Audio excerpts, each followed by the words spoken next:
preserve our independence, we must not let our rulers load us with perpetual debt.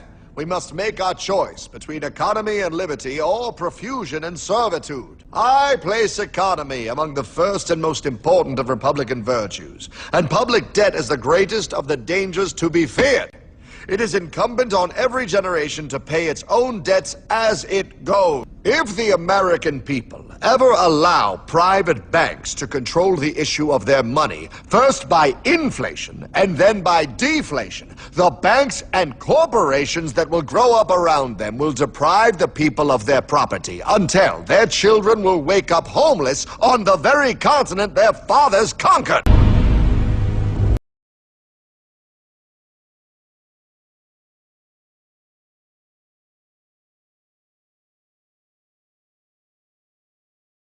There's a chart I saw recently that I can't get out of my head. A Harvard business professor and economist asked more than 5,000 Americans how they thought wealth was distributed in the United States. This is what they said they thought it was. Dividing the country into 5 rough groups of the top, bottom, and middle 3 20% groups, they asked people how they thought the wealth in this country was divided. Then he asked them what they thought was the ideal distribution, and 92%, that's at least 9 out of 10 of them, said it should be more like this. In other words, more equitable than they think it is. Now that fact is telling, admittedly, the notion that most Americans know that the system is already skewed unfairly. But what's most interesting to me is the reality compared to our perception. The ideal is as far removed from our perception of reality as the actual distribution is from what we think exists in this country. So ignore the ideal for a moment. Here's what we think it is again. And here is the actual distribution. Shockingly skewed. Not only do the bottom 20% and the next 20%, the bottom 40% of Americans barely have any of the wealth. I mean, it's hard to even see them on the chart. But the top 1% has more of the country's wealth than 9 out of 10 Americans believe the entire top 20% should have. Mind-blowing. But let's look at it another way, because I find this chart kind of difficult to wrap my head around. Instead, let's reduce the 311 million Americans to just a representative 100 people. Make it simple. Here they are. Teachers, coaches, firefighters, construction workers, engineers, doctors, lawyers, some investment bankers, a CEO, maybe a celebrity or two. Now let's line them up according to their wealth. Poorest people on the left, wealthiest on the right, just a steady row of folks based on their net worth. We'll color code them like we did before based on which 20% quintile they fall into. Now let's reduce the total wealth of the United States, which was roughly $54 trillion in 2009, to this symbolic pile of cash.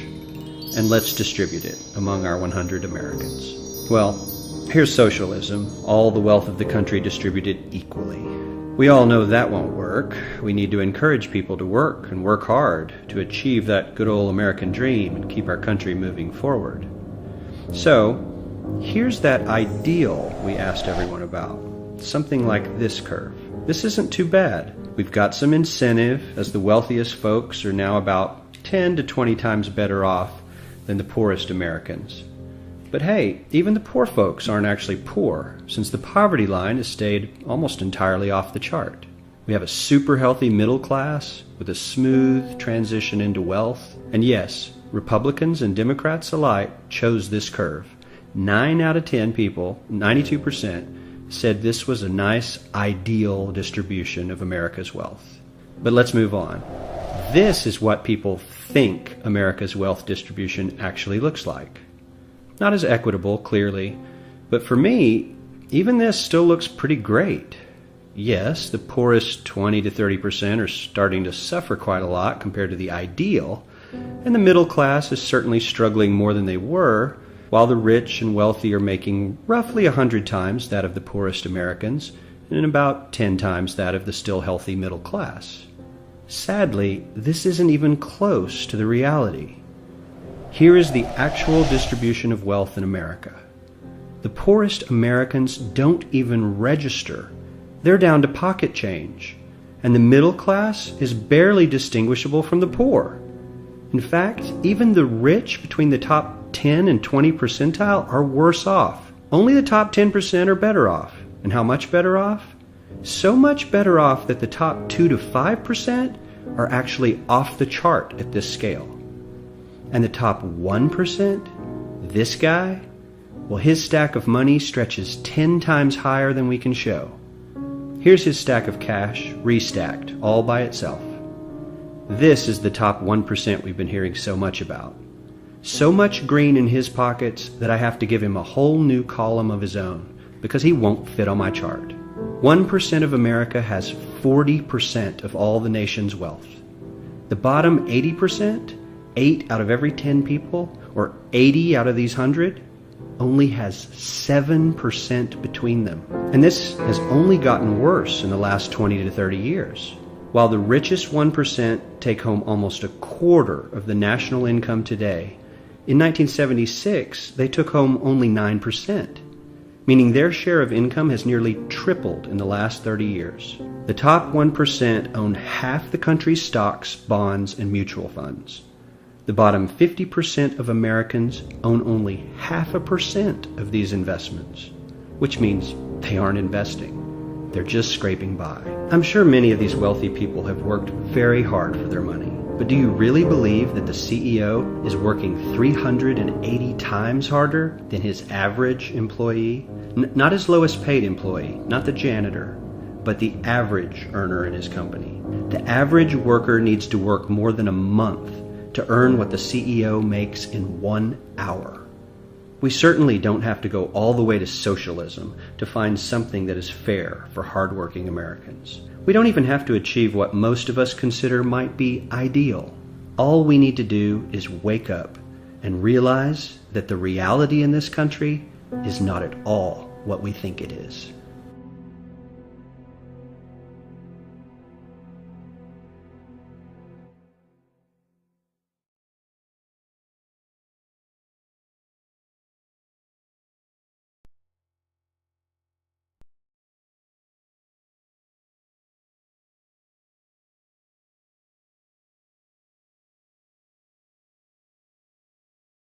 Every human on this planet is enslaved, whether they know it or not. This is not the crude and primitive slavery of ancient times. It does not rely on whips and shackles to keep the oppressed in their place. These tools have been rendered obsolete by much more sophisticated methods. That most of the enslaved are unaware of their condition and would in fact argue fiercely that they are free is a testament to the effectiveness of these invisible chains. You've heard the expression, money makes the world go round. There's truth in that.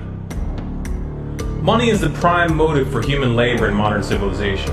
If you want food, shelter, and clothing, you must have money. And unless you're part of that tiny minority that has more money than they could ever spend in their lifetime, then you must work, beg, or steal for that money. That's why you get up in the morning and go to work, even if you hate your job. And that's why the specter of unemployment is more terrifying for most people than the prospect of spending 50 years of their life performing menial tasks within the confines of a fluorescent-lit cubicle.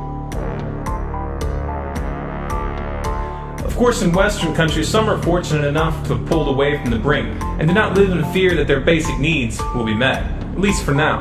And yet they keep spinning the hamster wheel. Why is that? Could it be because money and the bling that it buys have become symbols of status and prestige?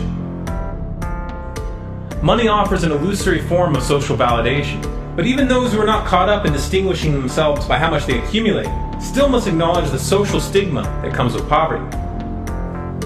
The combination of these primal motivators, the need for food, shelter, clothing, and social validation, is a very powerful force. It's enough to drive humans to engage in all forms of activity, even to the point of harming themselves or others in the process. The accumulation of money is therefore an accumulation of social and psychological power, and those who control the creation of money control this power at its source. So who controls the creation of money? Well, in the case of the US dollar, it's not the government. This shouldn't be an earth-shattering revelation. The fact that the Federal Reserve is a private institution owned by a cartel of the world's most powerful banks is quickly becoming common knowledge. Even the mainstream media doesn't deny it at this point. However, the full extent of what this means is only clear when you understand how the banking system really works. And unfortunately, this isn't something we're taught in school. Once you have it explained to you in simple terms, you'll understand why. Every dollar in circulation is loaned into existence by a bank. The process begins with the Federal Reserve when they loan out money to the US government and to other entities. You've probably heard this talked about before, especially in regards to the interest rate on those loans, which the Federal Reserve raises and lowers depending on economic conditions. But what's never talked about in the mainstream is the fact that the Fed isn't actually loaning out money that they have. They are merely typing those dollars into existence on a computer. You may be inclined to believe that this money is based on some physical backing like gold, but you would be mistaken. The Federal Reserve hasn't owned any gold since the 1930s. The Federal Reserve does not own any gold at all. We have not owned gold since 1934. So we have not engaged in any gold swaps. When the Federal Reserve loans money to the U.S. government gives the Federal Reserve government bonds in exchange. These bonds are simply written promises to pay back the money that was loaned to them with interest through taxation. So to be clear here, the government is taking out a loan from a bank that is creating that money out of thin air, and they're expecting you, the taxpayer, to cover that loan. The absurdity of this arrangement is even more obvious when you realize that up until 1913, the US government created its own money and had no need for a bank to play the part of a middleman. That new money loaned out by the Federal Reserve enters circulation through the banks, accumulates in the banks, and in the end the banks end up holding all the cards, but not necessarily for the reasons you may imagine. Contrary to popular belief, the majority of money in circulation isn't actually created by the Federal Reserve, but rather by the ordinary banks that businesses and individuals use for their checking, savings, and mortgages. How is this possible? Well, like the Federal Reserve, ordinary banks are allowed to loan out money that they don't have. There are, of course, restrictions. Banks are only allowed to loan out 10 times the amount of money that they actually have. So if Wells Fargo has $1,000, they can loan you $10,000, and they expect you to pay back that $10,000 plus interest. This is called fractional reserve banking. 75% of all money in circulation is created in this manner. Now, as bad as this may seem, this is really only the tip of the iceberg. Most banks structure payment plans so that for many years, you're paying almost nothing but interest, and only start paying down the principal gradually. The result of this strategy is that in most cases, you pay far more in interest when you purchase a house than the house itself is worth. So here's the real question. If all money is created through loans, where does the money come from to pay for the interest? Let's say we reset the system to zero, loan $1,000 into existence, and charge 7% interest. We now have a total of $1,000 in the system. But we owe $1,000 plus interest, and that's more. The interest ensures that there's always more debt than money in circulation, because the money to pay the interest doesn't exist. Never has, never will. This would be obvious if there was only one loan being issued to one person in this manner, but when performed on a global scale, the reality is hidden, and is transformed into a game of musical chairs where the person ending up without a seat faces bankruptcy and financial ruin. Because every dollar in existence is tied to a debt, this creates an unseen force that draws those dollars back to the banks, kind of like gravity attracts a physical object to Earth.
The catch here is that it's the labor of the people that moves that money.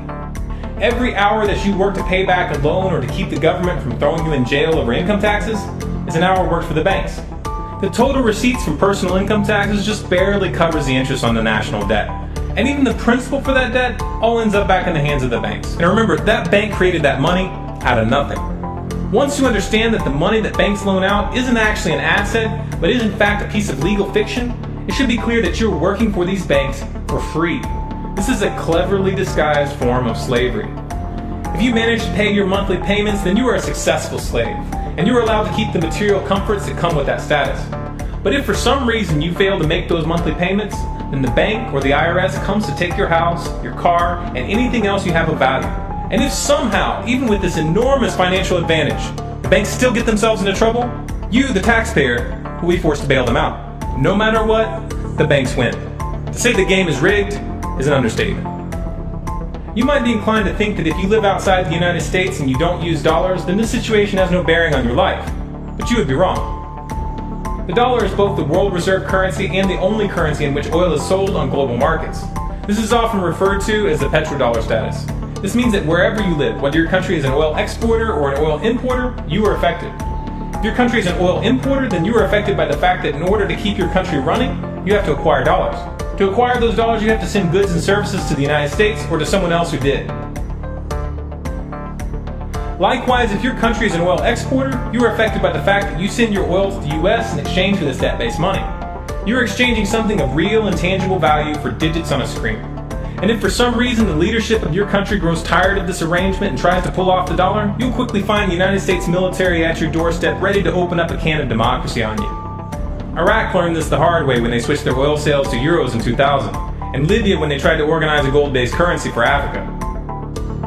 Debt-based money is a masterpiece of social engineering, the ultimate tool of the ruling elite.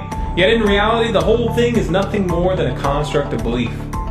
Our chains are the chains of the mind, and the path to freedom must also begin in the mind. If we want a better future for our children and grandchildren, then we must work right now to reach a critical mass of awakening.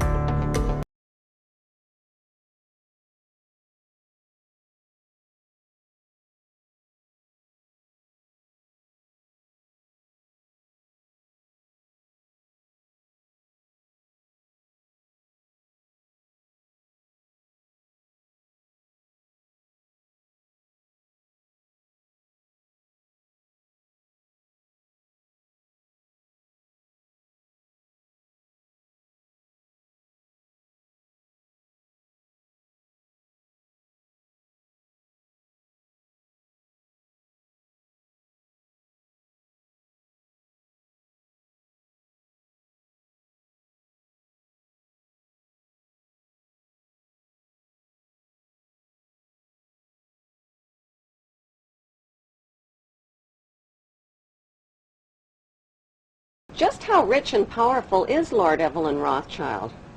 Historically, the Rothschild family wealth was hidden in underground vaults.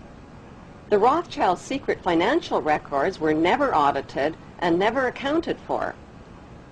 Their family commissioned biographies give the illusion that their family fortune has dwindled, but researchers estimate their wealth at close to $500 trillion, more than half the wealth of the entire world.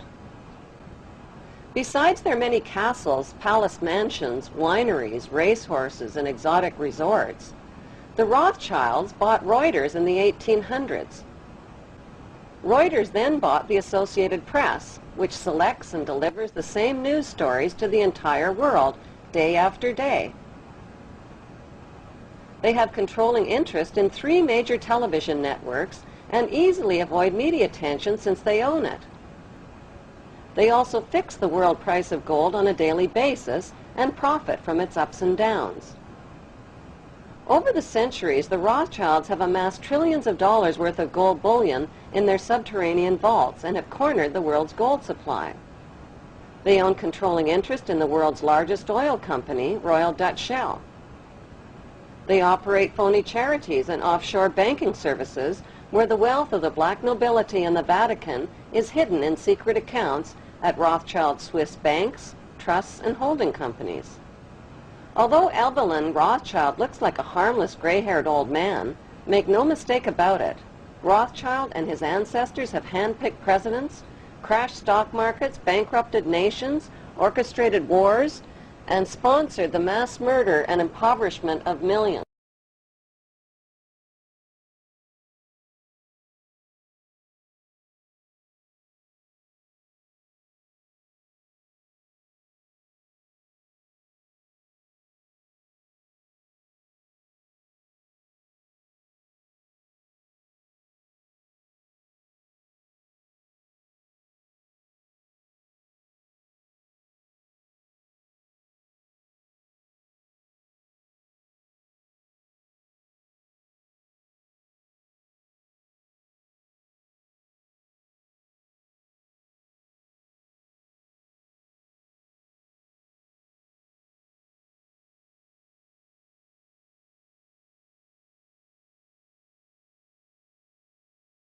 are opposed around the world by a monolithic and ruthless conspiracy that relies primarily on covert means for expanding its sphere of influence, on infiltration instead of invasion, on subversion instead of elections, on intimidation instead of free choice, on guerrillas by night instead of armies by day.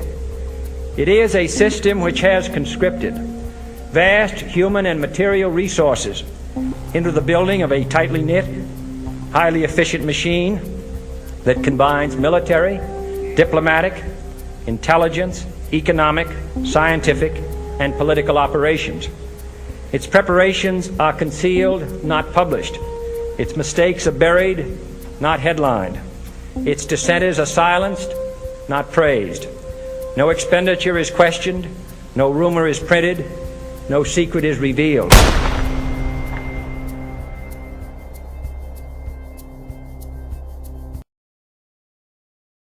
On June 4, 1963, President Kennedy signed Executive Order 11110. This executive order empowered the U.S. Treasury to issue real money without the Fed. It would have worked. Kennedy's plan to dismantle the Federal Reserve machine had begun. 6 months later, John F. Kennedy went to Dallas and never returned. No way they could do that! The new president, Lyndon Johnson, threw out Kennedy's order. And since JFK, no president has dared confront the secret powers behind the Federal Reserve.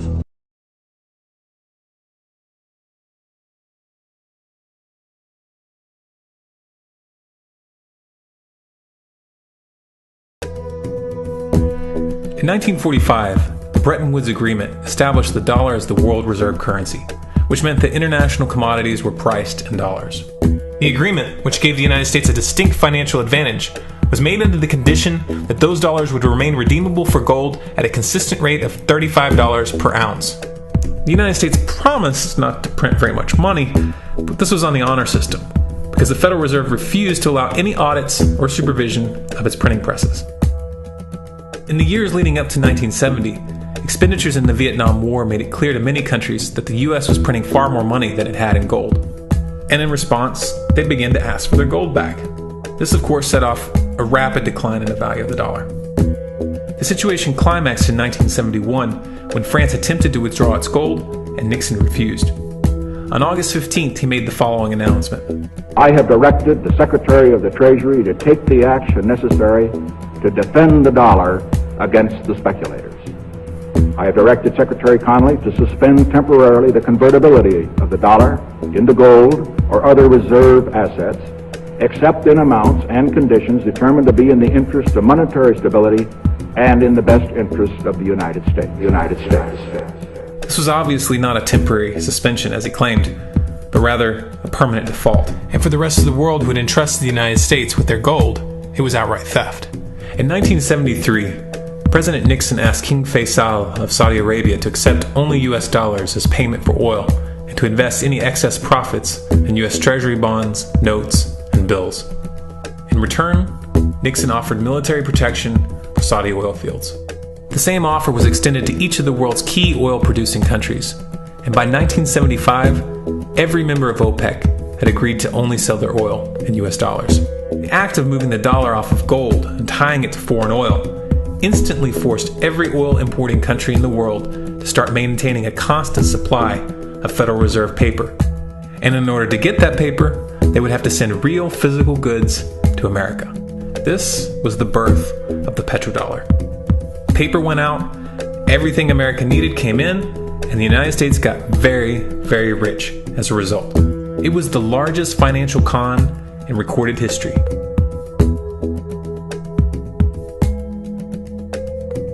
The arms race of the Cold War was a game of poker.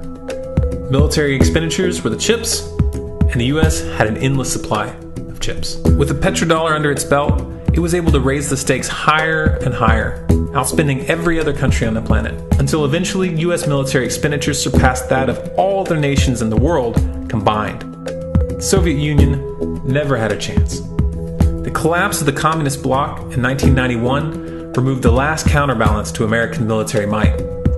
the United States was now an undisputed superpower with no rival. Many hoped that this would mark the beginning of a new era of peace and stability. Unfortunately, there were those in high places who had other ideas. Within that same year, the U.S. invaded Iraq in the First Gulf War. And after crushing the Iraqi military and destroying their infrastructure, including water purification plants and hospitals, crippling sanctions were imposed which prevented that infrastructure from being rebuilt. These sanctions, which were initiated by Bush Sr. and sustained throughout the entire Clinton administration, lasted for over a decade and were estimated to have killed over 500,000 children. The Clinton administration was fully aware of these figures. We have heard that 500,000 children have died. I mean, that's more children than died in Hiroshima. And, you know, is the price worth it? I think this is a very hard choice, but we think the price is worth it. Miss Albright, what exactly was it that was worth killing 500,000 kids for? In November of 2000, Iraq began selling its oil exclusively in euros. This was a direct attack on the dollar and on U.S. financial dominance, and it wasn't going to be tolerated.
In response, the U.S. government, with the assistance of the mainstream media, began to build up a massive propaganda campaign claiming that Iraq had weapons of mass destruction and was planning to use them. In 2003, the U.S. invaded, and once they had control of the country, oil sales were immediately switched back to dollars. This is particularly notable due to the fact that switching back to the dollar meant a 15 to 20% loss in revenue due to the euro's higher value. It doesn't make any sense at all unless you take the petrodollar into account.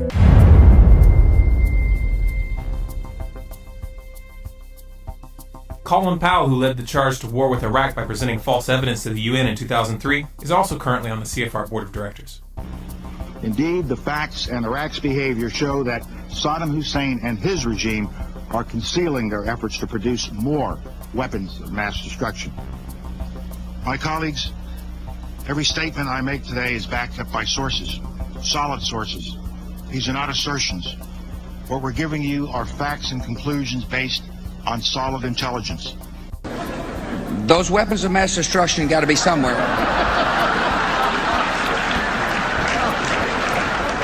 Nope, no weapons over there.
breaking news to all of you who don't like conspiracy theorists, all of y'all who don't like truthers, who want to call truthers crazy.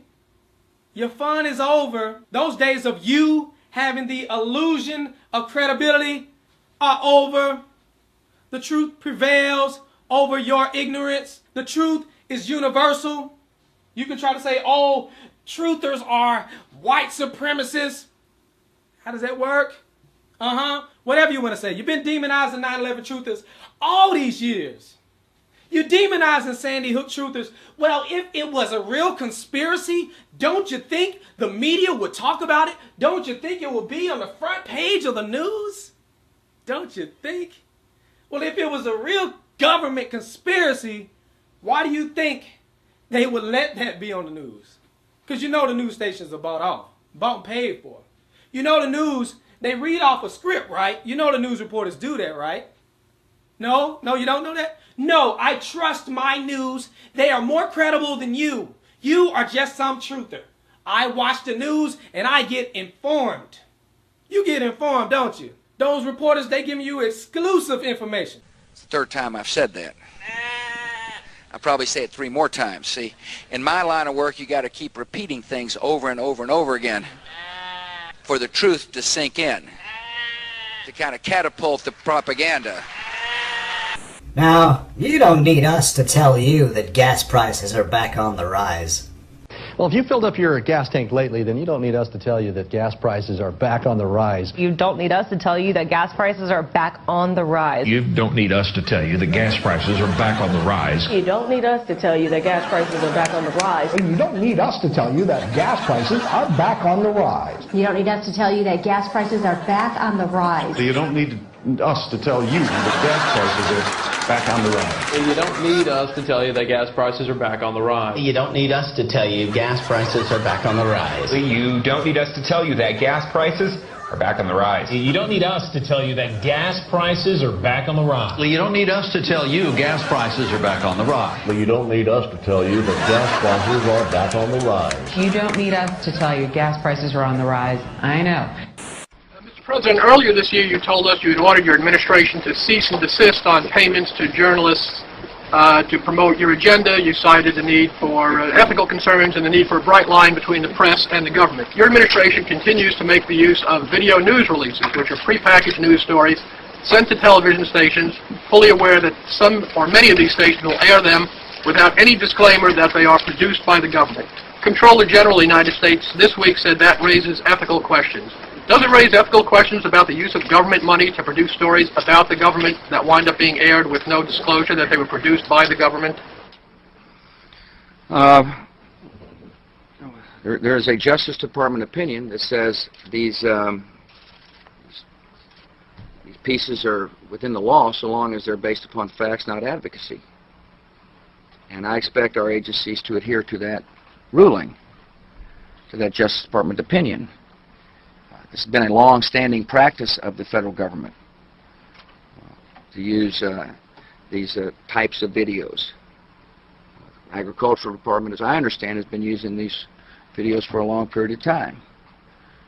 The Defense Department, other departments have been doing so. It's important that they be based upon the guidelines set out by the Justice Department. Now, I think it'd be helpful if local stations then disclose to their viewers if that's, that this was based upon a factual report and they chose to use it. But evidently in some cases that's not the case. So anyway. To guarantee that's happening by including that language in the prepackaged report. Yeah, I don't, look, oh, you mean a disclosure? I'm George W. Bush and I... Well, some way to make sure it couldn't air without the disclosure that you believe is so vital. Ken, I mean, there's a procedure that we're going to follow, and the local stations ought to, if there's a deep concern about that, ought to tell their viewers what they're watching.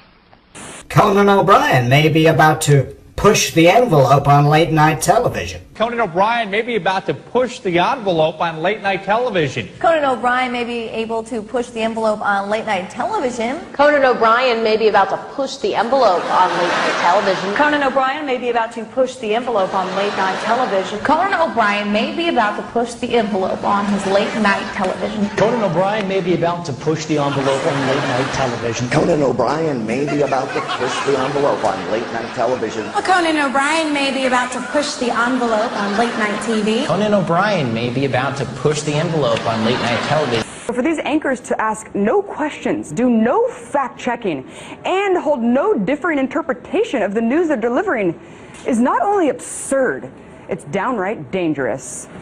Certainly there were commentators and others, pundits at Fox News that were helpful to the White House. And certainly we got talking points to those people. Call Sean, call Bill, call whoever. Did you do that as a regular thing? It wasn't necessarily something I was doing, but it was something that we at the White House, yes, were doing, and getting them talking points and making sure they knew where we were coming from. So you were giving them talking points. But I would separate the journalists. That's important. Yeah. You were using these commentators as your spokespeople.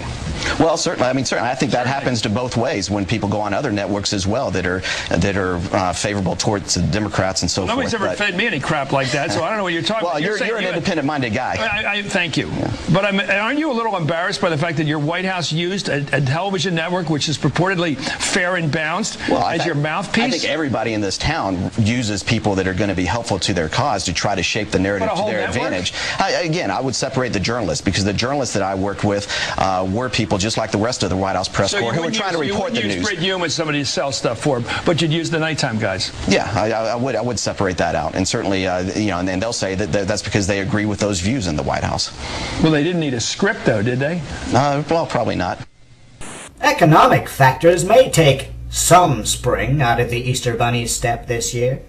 In consumer news, economic factors may take some spring out of the Easter Bunny's step this year. Economic factors may take some spring out of the Easter Bunny's step this year. Economic factors may take some spring out of the Easter Bunny's step this year. Economic factors may take some spring out of the Easter Bunny's step this year. Economic factors may take some spring out of the Easter Bunny's step this year. Economic factors may take some spring out of the Easter Bunny step this year. Economic factors may take some spring out of the Easter Bunny step this year. Economic factors may take some spring out of the Easter Bunny step this year. Economic factors may take some spring out of the Easter Bunny step this year. Economic factors may take some spring out of the Easter Bunny step this year. Economic factors may take some spring out of the Easter Bunny step this year. Economic factors may take some spring out of the Easter Bunny step this year. Economic factors may take some spring out of the Easter Bunny step this year. Economic factors may take some spring out of the Easter Bunny step this year. Economic factors may take some spring out of the Easter Bunny's step this year. Economic factors may take some spring out of the Easter Bunny step this year. Economic factors may take some of the spring out of the Easter Bunny step this year.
Review time, partner. And I am so tired of this deception right here. This is what got you in a chokehold. The left versus the right. Left wing versus right wing. Don't you know the wings are of the same bird? A little corrupt bird, Republican versus Democrat. They got you cheering for teams. They got you in this tribalism mentality. You don't even understand it. They screwing you over. I'm going to show you how it works in this video. Now, you get here John McCain over here talking about, oh, how the government shutdown was bad. Then you get people to agree with him and say, oh, John McCain is actually speaking some sense. He's right. It's the Republicans' fault. The Democrats love this little interview because, you know, it makes the Republicans look bad and gives them a reason to cheer for the blue team.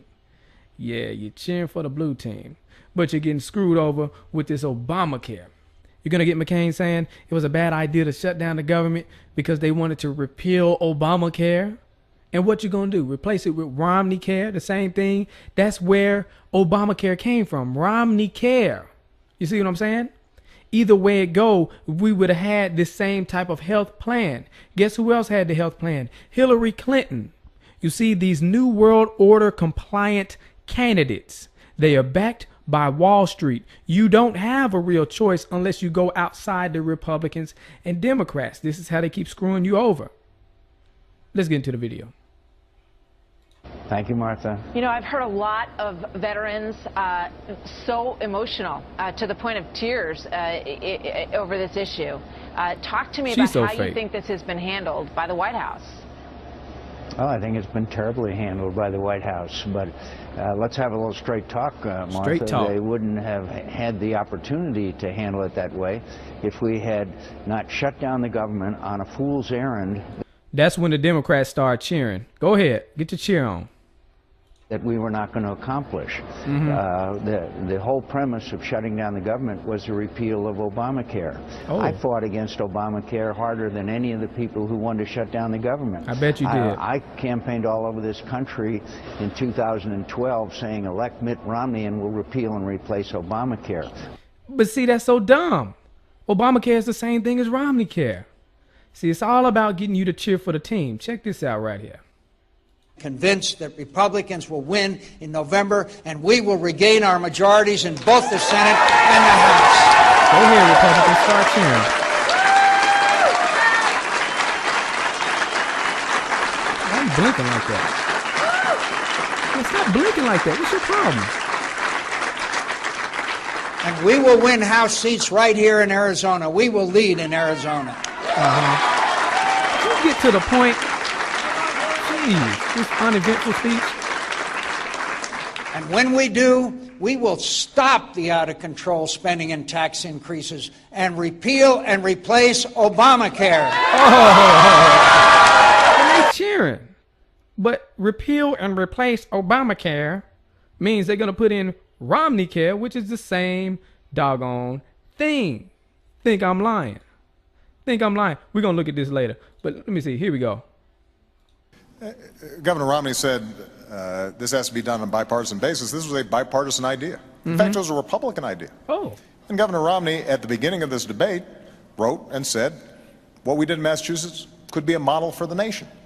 And I agree that the Democratic legislators in Massachusetts might have given some advice to Republicans in Congress about how to cooperate. Listen to them now. But the fact of the matter is, we use the same advisors, and they say it's the same plan. Wow. The same doggone plan. Let's look at this.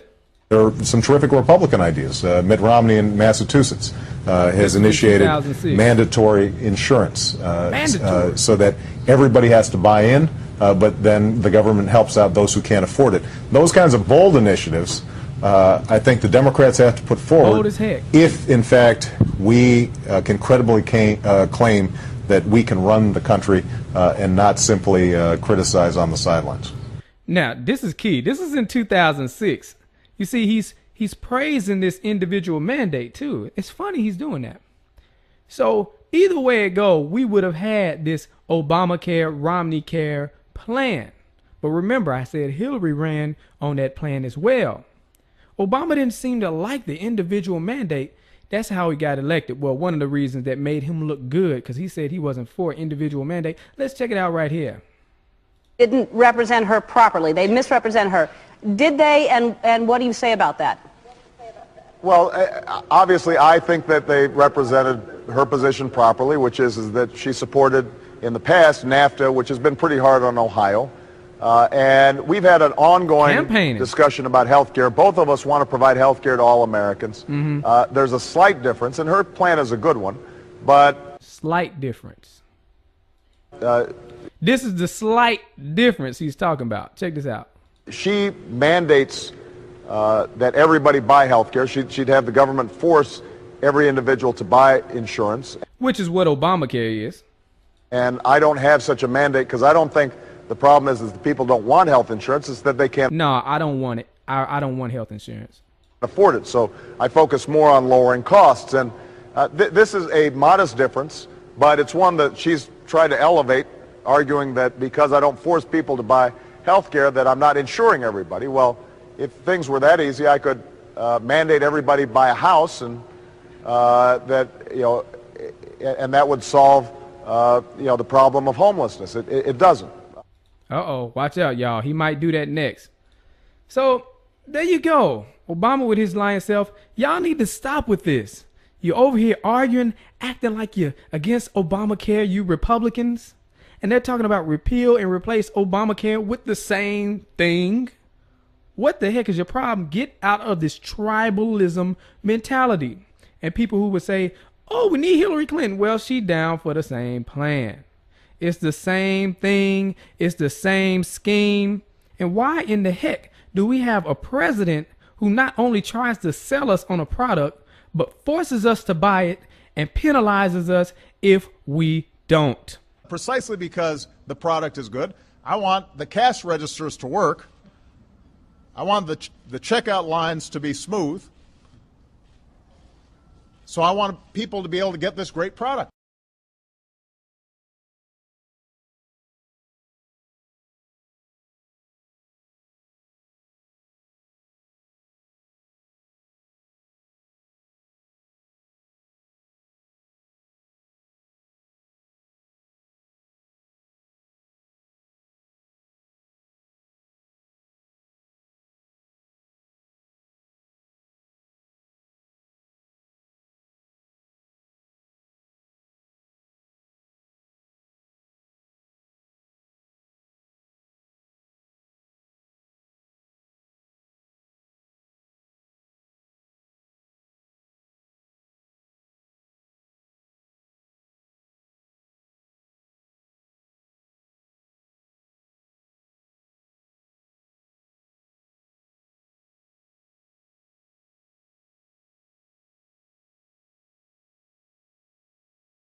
Who is this guy?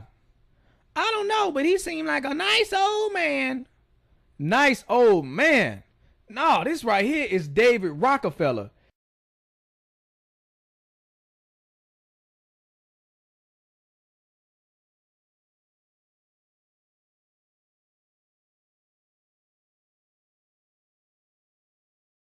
This guy right here, you need to do some research on David Rockefeller. Feel free to do that whenever you get a chance. But people who know about this man right here, they know he is nothing but trouble.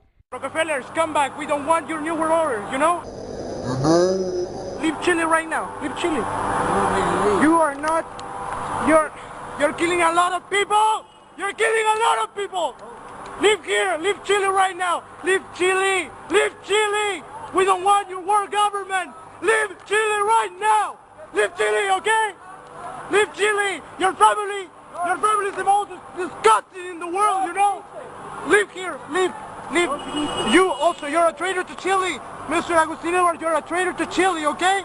You're a traitor to Chile. What you're doing right now, okay? Okay? Okay? You know everything. You know everything.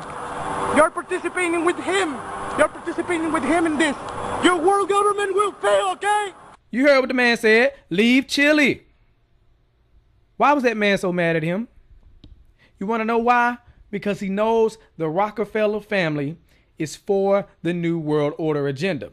What is the New World Order agenda? Well, that is the plan of this secretive elite, this cabal, to bring about a one world government. And not only a one world government, but a one world currency.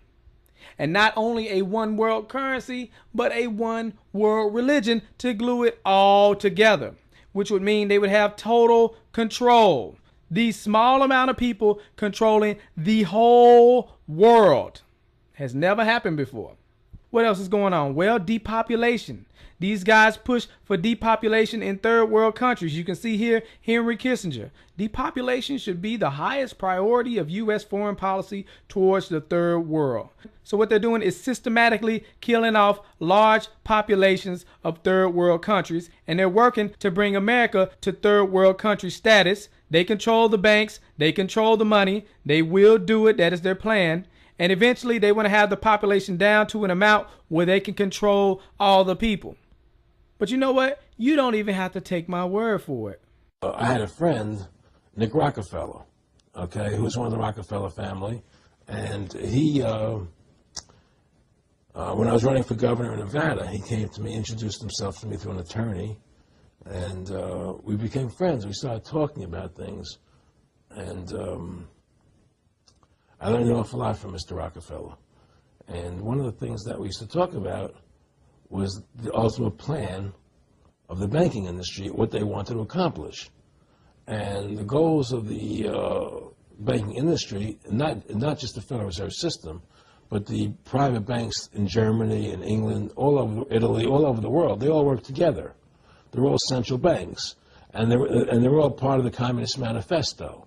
You know, central banking is one of the major planks of the Communist Manifesto. We talk about America being a capitalistic country, but yet at the same time we have a central bank that plans everything for us, right? And the graduated income tax is another plank of the Communist Manifesto, right? So right there you have two major planks of the Communist Manifesto that have been brought in because of the Federal Reserve System, okay?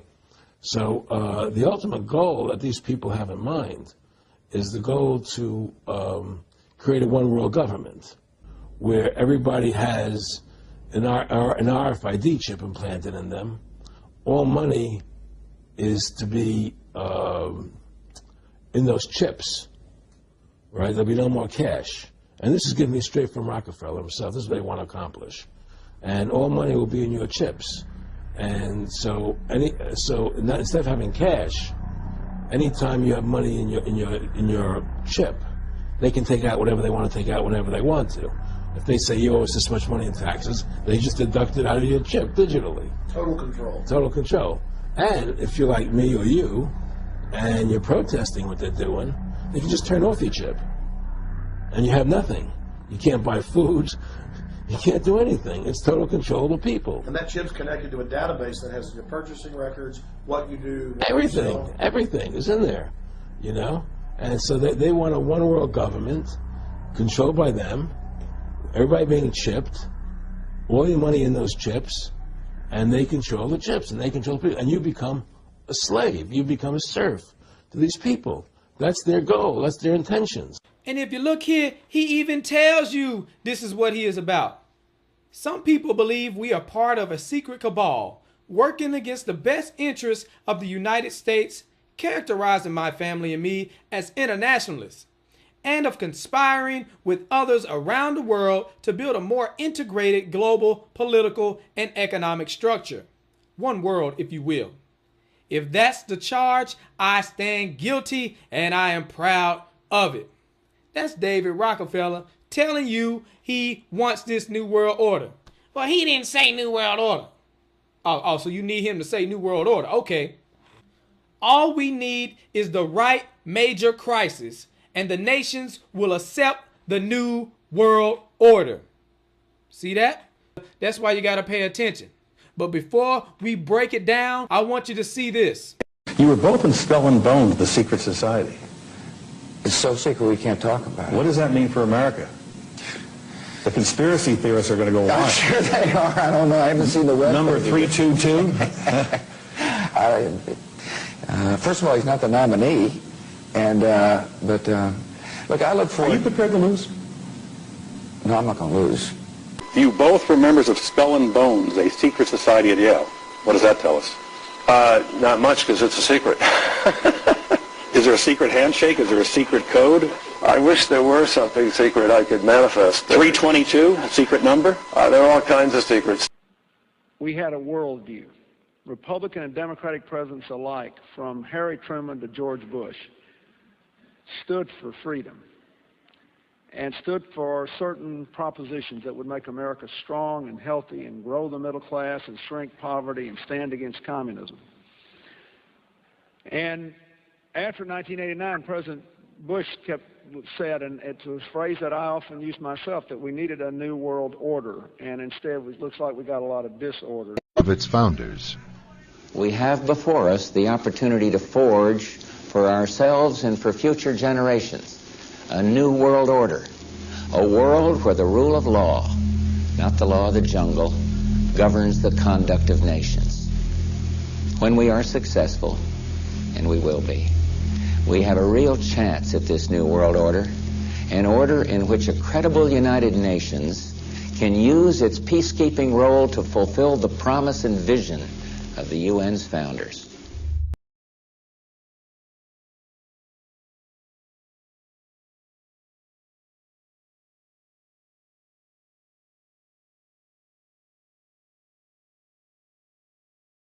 If you go outside the city of Atlanta, go east about 60 or 70 miles to the town of Elberton, and then go north on Highway 77 about 10 miles, you'll find off to the right what's called the Georgia Guidestones. It looks kind of like Stonehenge, these big, huge granite rocks set up there. This was done by a guy, we have a pseudonym, came in, paid cash, had this company set these things up in 1980. He called himself R.C. Christian, but that's not his real name. It says right on the stones, a pseudonym, false name. On these Georgia Guidestones, it gives the 10 Commandments for the New World Order. 10 Commandments for the New World Order. The first commandment was to maintain humanity under 500 million. I went there and looked at those things and said, now, hold on a minute. Today's population is 6 billion. They want to maintain humanity under 500 million. Looks like a lot of people got to die for their plan to work, which is, by the way, the plan.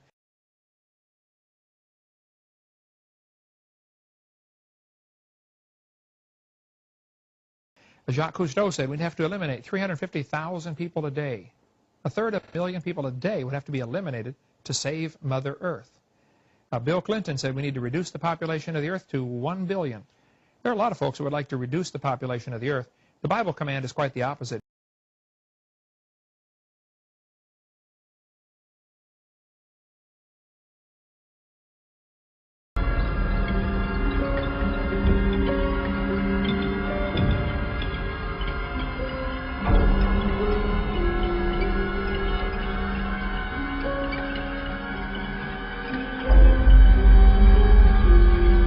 America's place in the New World Order should be. It's always been seen as the global policeman. But as you said before, you know, it's hard to see with all these military conflicts where the winner and loser lies. What should America be doing I think globally? The global policeman should be the United Nations. And I don't think we should need one. I think we should use courts the way we do in civilian life. It's time to put war and conflict, armed conflict behind us and move on and start acting like civilized, educated human beings. Oh, you're so civilized, Ted. Let's look at your quote. A total population of 250 to 300 million people, a 95% decline from present levels would be ideal. That's Ted Turner, founder of CNN and New World Order supporter. You see, he donated $1 billion to the United Nations. This man is down for the depopulation agenda. He wants a one-child policy for 100 years, yet he got 5 kids. And you got to pay attention, because these jokers will tell you that they selling out. And they do that just so it'll go over your head. So you'll be like, oh, well, they didn't really mean that. They're just being sarcastic. It's not that serious. But then at the same time, people be like, oh, well, I ain't gonna believe that unless they tell me. He telling you right here. So we get Shaq admitting to the whole world that he's a Freemason and he is proud of it.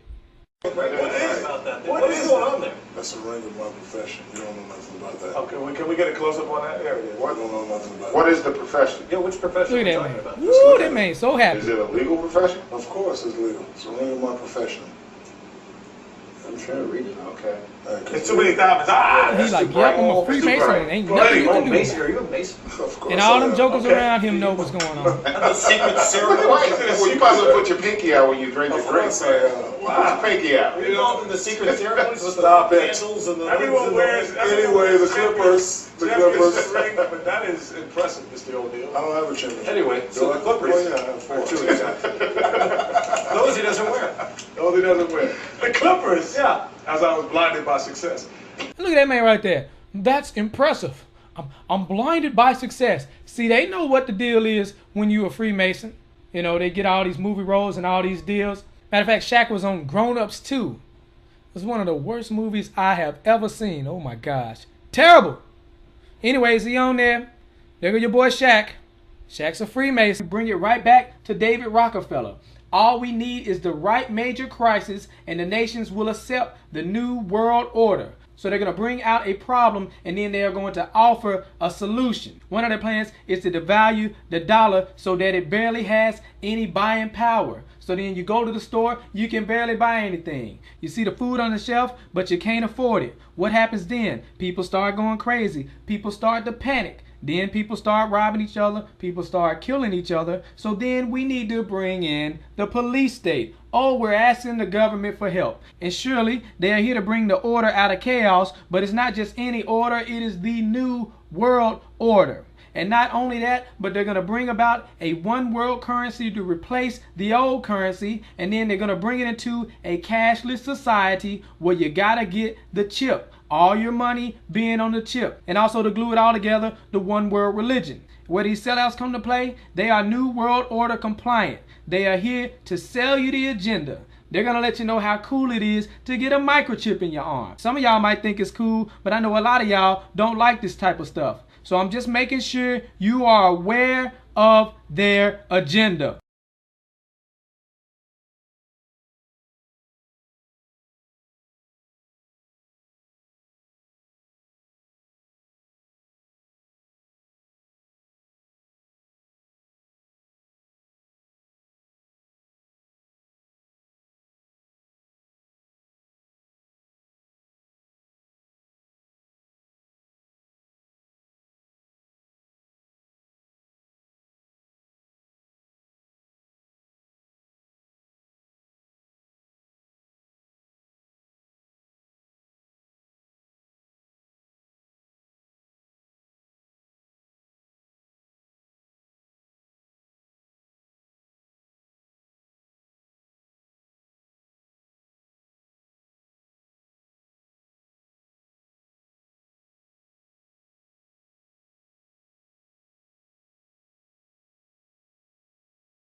But anyway, I've had people calling me saying they go out to their mailbox and they find a little red dot or a little blue dot on their mailbox, and they wonder what the little red dot and blue dot is. Well, it's marking your mailbox by the government, so when foreign troops come in here on us after martial law, if you have a red dot on your mailbox, they take you out immediately and shoot you right in the head. But if you have a blue dot, they take you to the FEMA camps being built by Halliburton right now to house 50 million Americans. They're building enough concentration camps in America by Halliburton that Cheney's getting rich off of, Vice President Cheney's getting rich off of, to put those with the blue dot on your mailbox in those concentration camps. Now, if you go out and you find a pink dot on your mailbox, that means that they believe you'll be a good slave and you're going to go along with the program and serve our international Antichrist masters. So watch for that dot.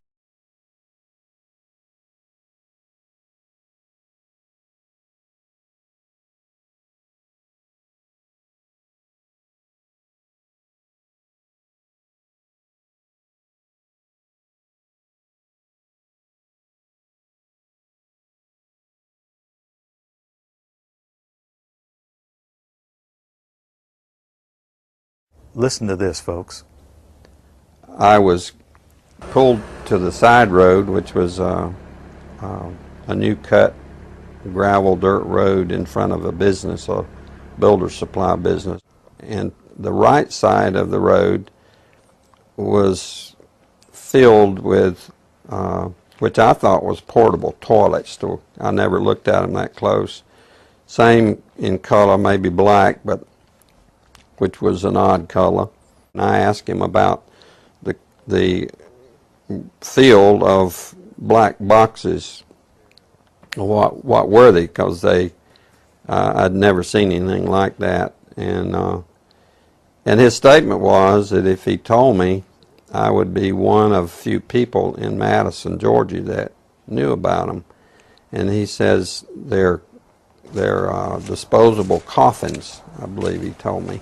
And he says there's 100, at that time he said there was 125,000 there.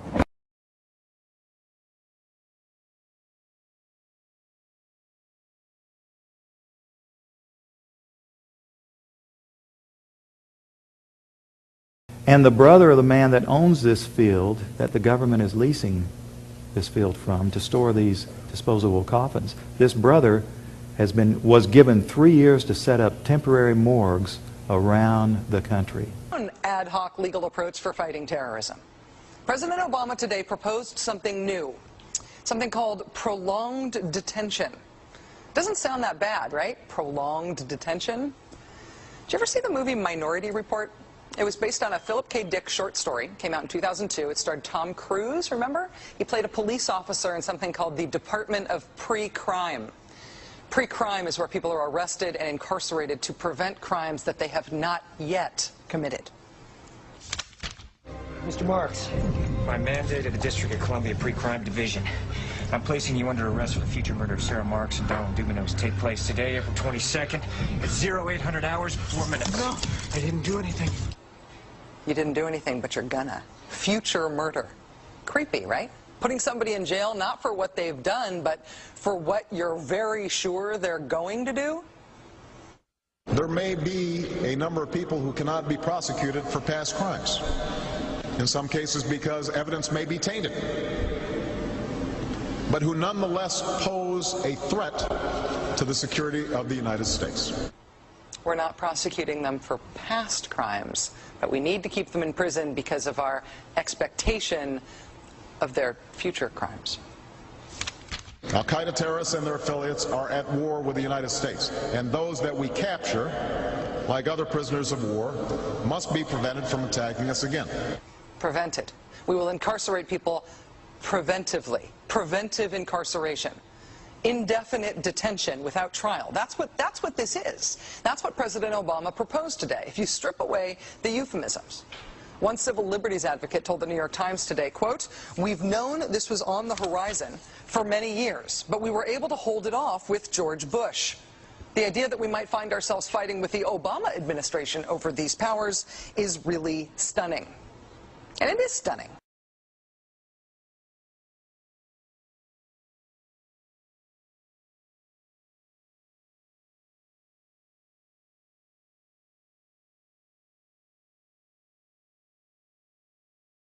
Have you heard that the Department of Homeland Security has purchased 1.6 billion rounds of ammunition last year?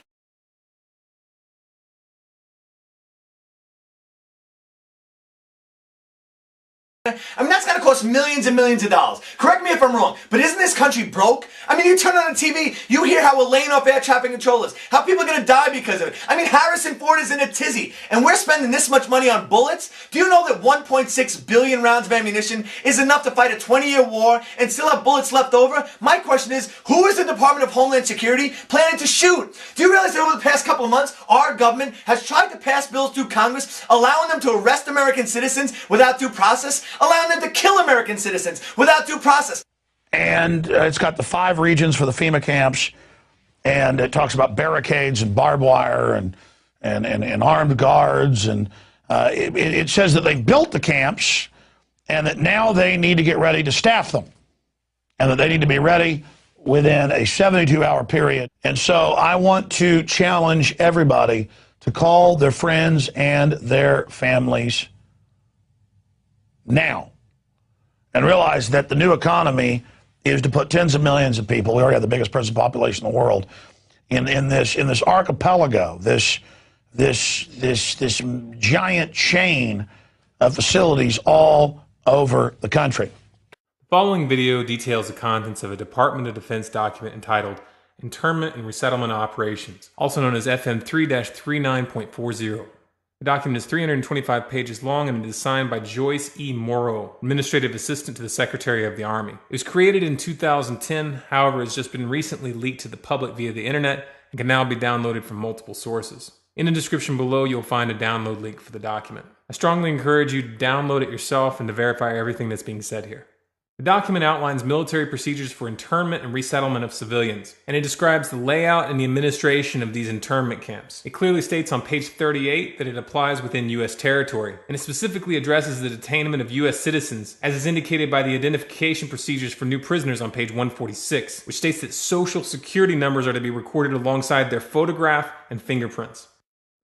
Included in the list of organizations which may be involved in these internment operations are the Department of Homeland Security, FEMA, the Department of Defense, and the United Nations. On page 56, the document outlines the responsibilities of psychological operations officers within the camps, among which it states that a PSYOP officer develops and executes indoctrination programs to reduce or remove antagonistic attitudes and identifies political activists. On page 281, the document goes into more detail regarding the role of psychological operations within the camps, specifically in regards to pacifying the population and ensuring cooperation. On page 238, it gives the conditions for the use of deadly force in such camps. Among the justifications for lethal force, it includes to terminate an active escape attempt. That point right there should make it clear that these camps are not benevolent disaster relief type facilities. On page 244, the document calls for the use of snipers during riots to, quote, scan a crowd and identify agitators and riot leaders for apprehension and fire lethal rounds if warranted. On page 260, it shows the basic layout for a facility focusing on detainment. It is depicted with interrogation areas, tribunal areas, and mortuaries. Each detainment facility is designed to hold 4,000 prisoners, and they are depicted with multiple levels of barbed wire separating compartments within the facilities, with a double barbed wire fence enclosing them, and watched over by 24 guard towers. On page 261, the document depicts the layout for what they call civilian resettlement facilities, which are designed to house 8,000 people. Though it uses the word resettlement, the plans show multiple levels of barbed wire dividing the sections of the facility, with double barbed wire fencing on the outside, as well as 16 guard towers. On page 262, the layout for facilities designed for what they call non-compliant prisoners is shown. These camps are designed to hold up to 300 prisoners, they have 3 interrogation centers, and are guarded by 13 guard towers. Now, if there's any question whether these plans are active or just theoretical, this should be settled by the fact that the U.S. Army has been running ads for job positions in these camps since 2009, and apparently, they're still hiring. Once again, if you look in the description, you'll find all the links you need to verify this information. It's important to note here that this document was created in 2010, which was under the Obama administration, and it predates the NDAA of 2012, which authorized military detainment of U.S. citizens. This clearly shows a long-term agenda at work.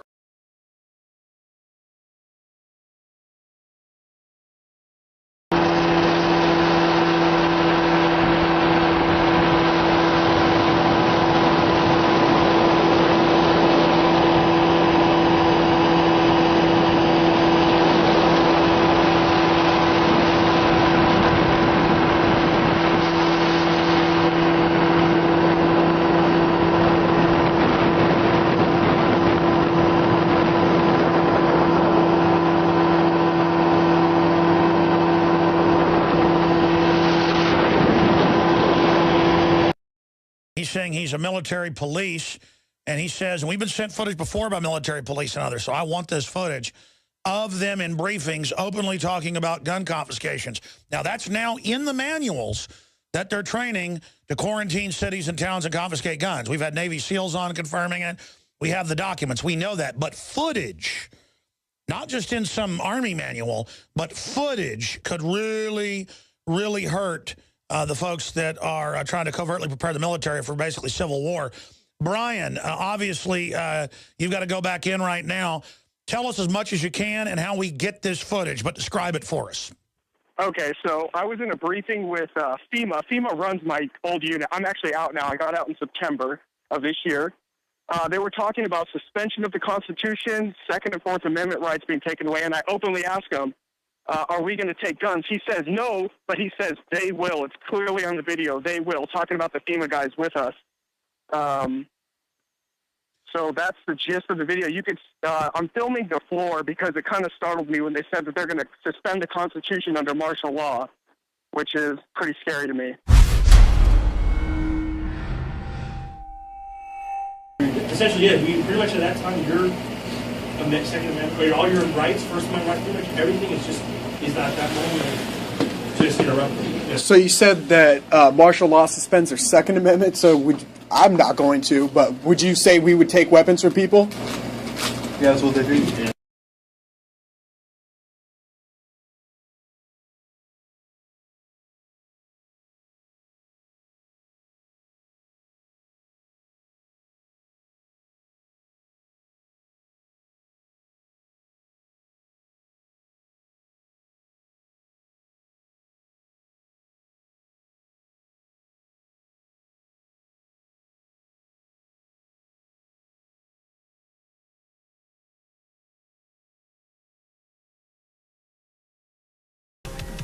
Would you like to see all the executive orders that have been put into place to take over our nation, to have complete control over us, to take away our rights, round us up, and put us where they want us?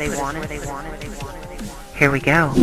Executive Order 10990 allows the government to take over all modes of transportation and control of all highways and seaports. Executive Order 10995 allows the government to seize and control the communication media. Executive Order 10997 allows the government to take over all electrical power, gas, petroleum, fuels, and minerals.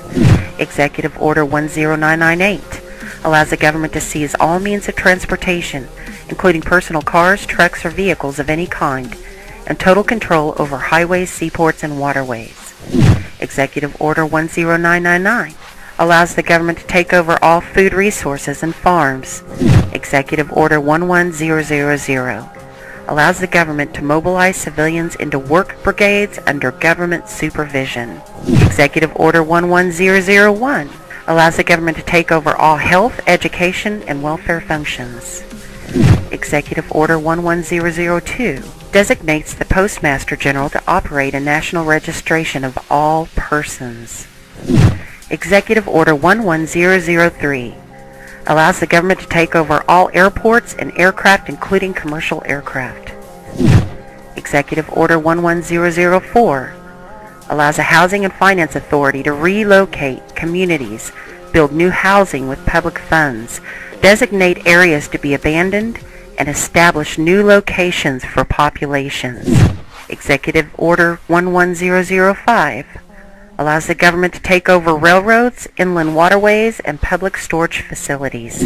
Executive Order 11051 specifies the responsibility of the Office of Emergency Planning and gives authorization to put all executive orders into effect in times of increased international tensions and economic or financial crisis. Executive Order 11310 grants authority to the Department of Justice to enforce the plans set out in executive orders, to institute industrial support, to establish judicial and legislative liaison, to control all aliens, to operate penal and correctional institutions, and to advise and assist the President. Executive Order 11049 assigns emergency preparedness function to federal departments and agencies, consolidating 21 operative executive orders issued over a 15-year period. Executive Order 11921 allows the Federal Emergency Preparedness Agency to develop plans to establish control over the mechanisms of production and distribution of energy sources, wages, salaries, credit, and the flow of money in U.S. financial institution in any undefined national emergency. It also provides that when a state of emergency is declared by the President, Congress cannot review the action for 6 months. The Federal Emergency Management Agency has broad powers in every aspect of the nation. General Frank Salzito, chief of FEMA's Civil Security Division, stated in a 1983 conference that he saw FEMA's role as a new frontier in the protection of individual and governmental leaders from assassination and of civil and military installations, from sabotage and or attack, as well as prevention of dissident groups from gaining access to U.S. opinion or a global audience in times of crisis. FEMA's powers were consolidated by President Carter to incorporate the National Security Act 1947 that allows for strategic relocation of industries, services, government, and other essential economic activities, and to rationalize the requirements for manpower, resources, and production facilities. The 1950 Defense Production Act gives the President sweeping powers over all aspects of the economy. The Act of August 29, 1916 authorizes the security of the Army in time of war to take possession of any transportation system from transporting troops, material, or any other purpose related to the emergency. The International Emergency Economic Powers Act enables the President to seize the property of a foreign country or national. These powers were transferred to FEMA in a sweeping consolidation in 1979.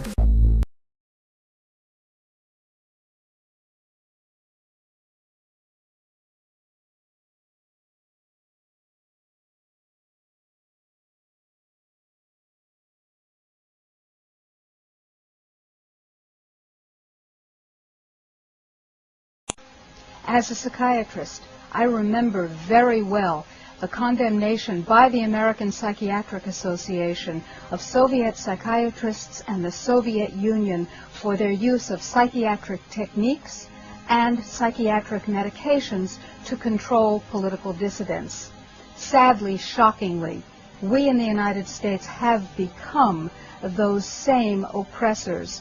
We now have a policy, as exemplified by the FBI brochure from the Phoenix Office on Counterterrorism, which says people who are defenders of the U.S. Constitution against federal government and the UN, and make numerous references to the U.S. Constitution, should be monitored as potentially murderous, and fanatical terrorists, by extension, should be considered mentally unstable. Under the new Freedom Commission, mentally unstable people must be medicated on a compulsory basis with lethal and untested but very profitable psychiatric medications.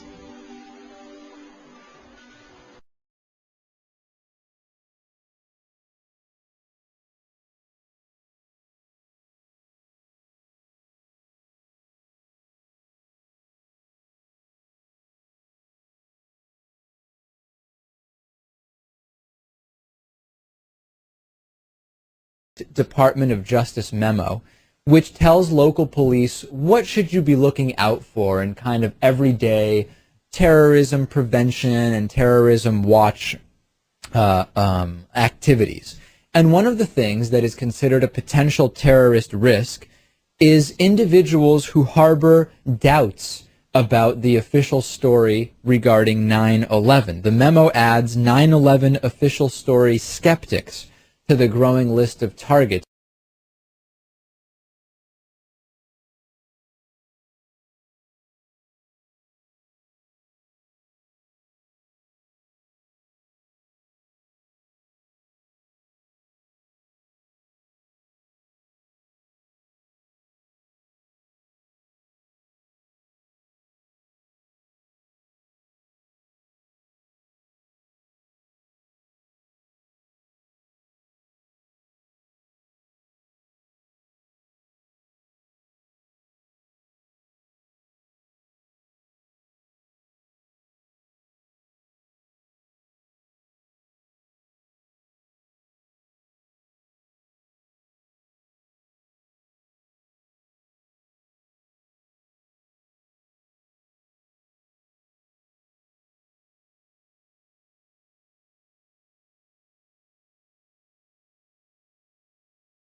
Did Hitler get elected on Monday and start throwing people into ovens on Friday?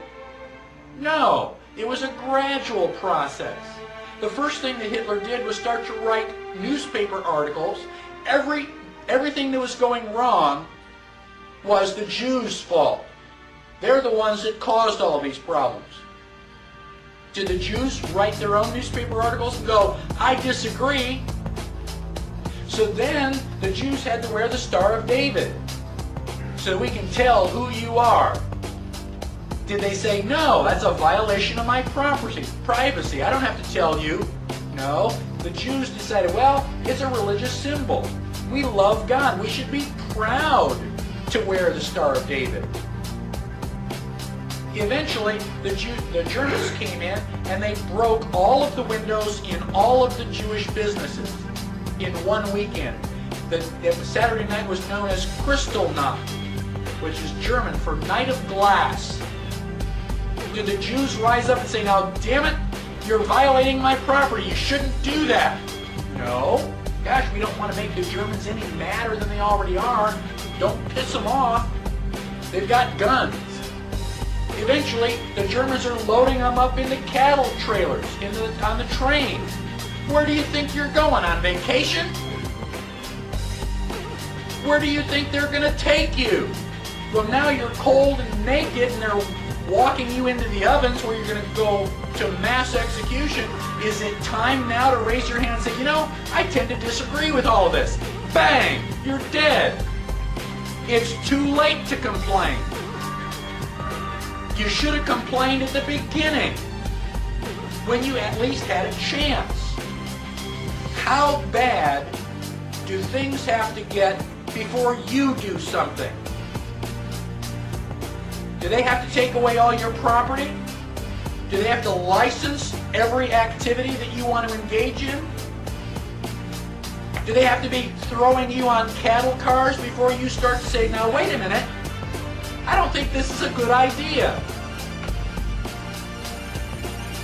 How long is it going to be before you finally resist?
you feel as strongly as we do that the public needs to see this information, then make a commitment to get this film into the hands of as many people as possible. Share it through social media, post it on your website, send it to your friends via email, or pass it out on the street. You have permission to download this video and distribute it and display it in any non-commercial way.